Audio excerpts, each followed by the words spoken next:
sedang menerima siswa baru.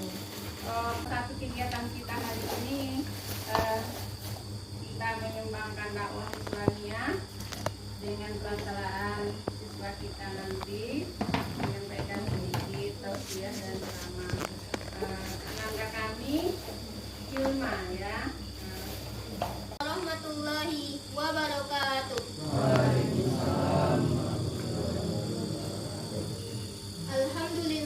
Alhamdulillahi rabbil alamin. Assalatu wassalamu ala asrofil anbiya'i wal mursalin wa ala alihi wa sahbihi rasulillahi ajma'in, amma ba'du. Yang pertama, marilah kita bersyukur atas kehadiran Allah Subhanahu wa taala yang telah melimpahkan rahmat dan karunia-Nya kepada kita semua, sehingga kita dapat berkumpul di musola Nurul Yakin yang sama-sama kita cintai ini. Salawat dan salam kita berikan kepada Nabi besar kita, yakni Nabi Muhammad Sallallahu Alaihi Wasallam, dengan melafazkan Allahumma sholli ala Sayyidina Muhammad wa ala ali Sayyidina Muhammad. Yang terhormat kepada kaum muslim wal muslimat yang dirahmati oleh Allah Subhanahu wa taala. Pada kesempatan ini, izinkan saya untuk menyampaikan sebuah tausiah tentang aspek kesehatan yang didapat ketika berpuasa. Seperti yang telah sering kita dengar dari beberapa media yang disampaikan oleh ustaz-ustazah, para dai, para ulama, bahkan dokter, adanya manfaat atau hikmah yang didapatkan ketika berpuasa di bulan Ramadan. Di sini saya akan menjelaskan beberapa manfaat kesehatan yang didapat ketika berpuasa. Yang pertama, dengan berpuasa kita dapat menurunkan berat badan, sehingga berat badan menurun. Hal ini disebabkan karena adanya pembakaran kalori dan lemak yang ada dalam tubuh meningkat. Yang dengan demikian itu, orang yang berpuasa memiliki risiko obesitas yang kecil. Yang kedua, adanya input atau indeks kalori karbohidrat, sehingga kadar gula yang ada dalam tubuh pun bisa terkendali. Dan juga adanya penurunan indeks kolesterol, yang dengan demikian orang memiliki riwayat kolesterol akan dapat mengurangi penyakit-penyakit yang disebabkan oleh kolesterol seperti stroke dan jantung. Mungkin bapak atau ibu yang memiliki riwayat diabetes atau kolesterol, puasa bisa dijadikan sebagai sarana pengobatan daripada harus mengonsumsi obat-obatan kimia. Yang ketiga, dengan berpuasa kita dapat mengistirahatkan organ pencernaan kita yang selama ini bekerja tanpa henti, sehingga ada kesempatan untuk beristirahat dan melakukan yang namanya detoksifikasi atau membersihkan racun-racun yang ada di dalam tubuh. Yang keempat, para peneliti menyampaikan adanya peningkatan imunitas atau kekebalan tubuh yang didapatkan ketika berpuasa. Dari beberapa manfaat tersebut, seharusnya kita sudah bisa merasakan bahwa dengan berpuasa kita menjadi lebih sehat. Pertanyaannya, apakah kita sudah merasakan hal tersebut? Benarkah dengan berpuasa Ramadan kita menjadi lebih sehat? Kalau kita merasa sehat dengan melakukan puasa, pastinya kita akan termotivasi untuk melakukan puasa.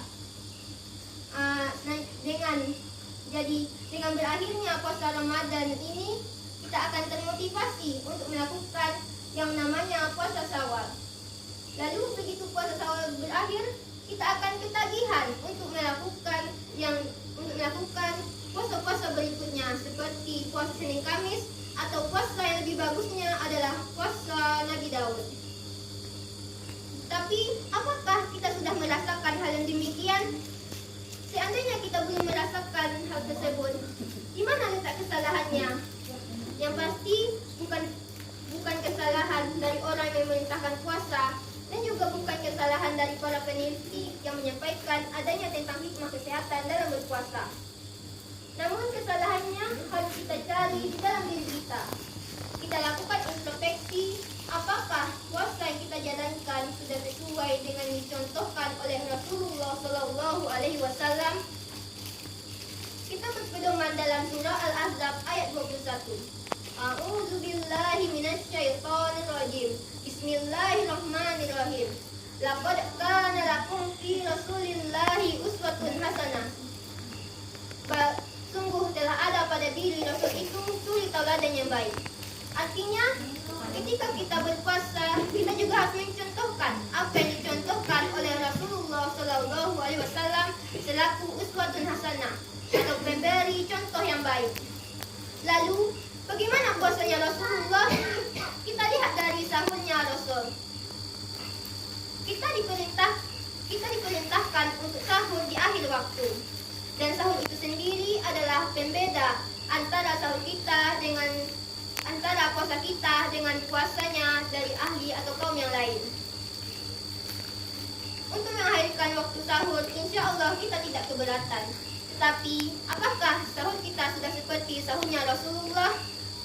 Rasulullah sahur dengan menu yang sederhana. Lalu apa yang terjadi dengan kita? Ketika sahur, kita diliputi oleh rasa kekhawatiran, takut kalau merasa kelaparan atau kehausan ketika berpuasa. Yang dengan demikian itu, kita tergoda untuk makan atau minum secara berlebih-lebihan. Padahal di jam tersebut atau di jam sahur itu, organ pencernaan kita belum terbiasa untuk menerima makanan. Jadi ketika sahur kita makan secara berlebih-lebihan, maka yang terjadi organ pencernaan kita, maka yang terjadi adalah perut kita akan merasa tidak nyaman, dan saat berpuasa perut kita akan merasa kembung dan begah. Dan juga dengan minum, ketika kita minum secara berlebih-lebihan ketika sahur, maka perut kita akan kembung dan juga kita akan selalu berhasrat ingin buang air kecil. Jadi sebenarnya kekhawatiran akan rasa kelaparan atau kehausan saat berpuasa itu sebenarnya kekhawatiran yang tidak perlu. Dengan kita makan dan minum yang cukup dan tidak berlebihan pun, kita tidak akan merasakan yang namanya kelaparan dan kehausan yang sangat. Lalu, karena di dalam tubuh kita itu sudah tersedia cadangan makanan dan cairan.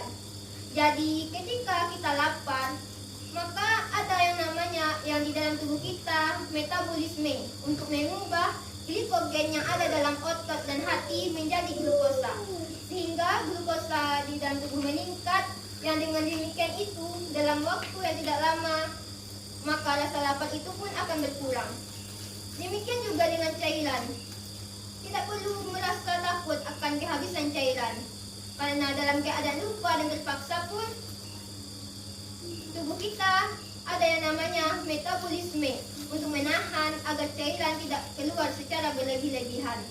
Ada yang namanya antidiuretik hormon. Ketika kita puasa, antidiuretik hormon ini akan keluar dan menahan agar cairan yang ada dalam tubuh kita tidak keluar secara berlebih-lebihan, dan cairan di dalam tubuh kita pun dapat terjaga. Ini dari masalah dari segi sahur. Lalu bagaimana dengan masalah berbuka?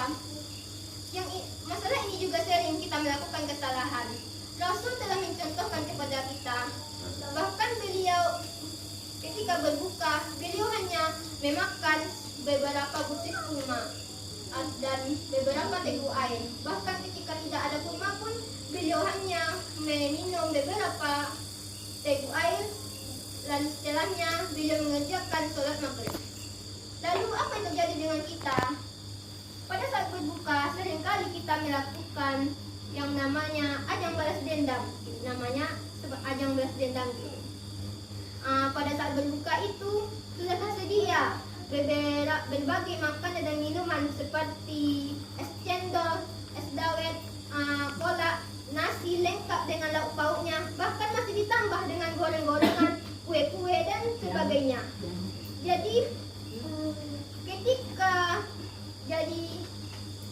karena kita tidak mencontoh apa yang dicontohkan oleh Rasulullah ketika berbuka, maka yang terjadi pada saat itu ketika kita memasukkan makanan secara berlebihan, yang terjadi saluran pencernaan kita akan kaget, karena yang tadinya istirahat akan merasa kaget.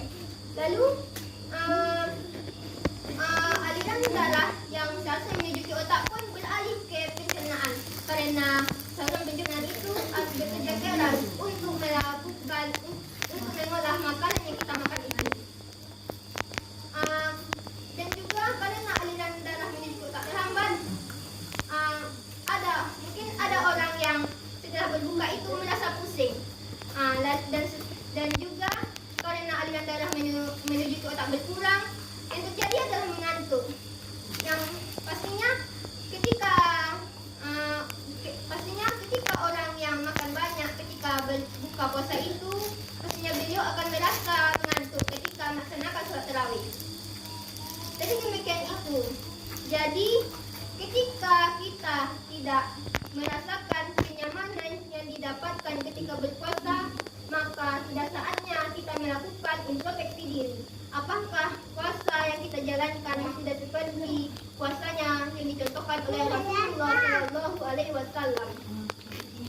Meskipun puasa ini mempunyai beberapa banyak manfaat bagi kesehatan, namun tetaplah puasa ini kita niatkan untuk mencari ridho dari Allah Subhanahu wa Ta'ala.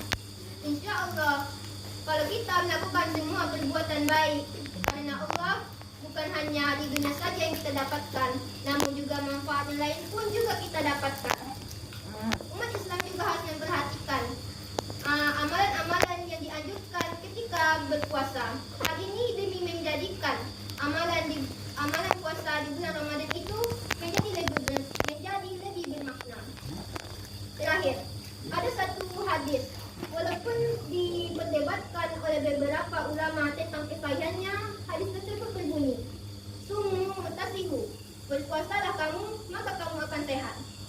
Kesimpulan dari tausiah saya ini adalah puasa akan mendatangkan kesehatan bagi siapa saja yang melaksanakannya dengan baik dan benar. Dan puasa juga bukan hanya soal menahan agar tidak makan dan minum, namun juga soal mencari ridho dari Allah Subhanahu wa Ta'ala dan soal untuk meningkatkan pola hidup yang lebih sehat. Mungkin ini saja yang dapat saya sampaikan. Semoga bermanfaat. Wassalamualaikum warahmatullahi wabarakatuh.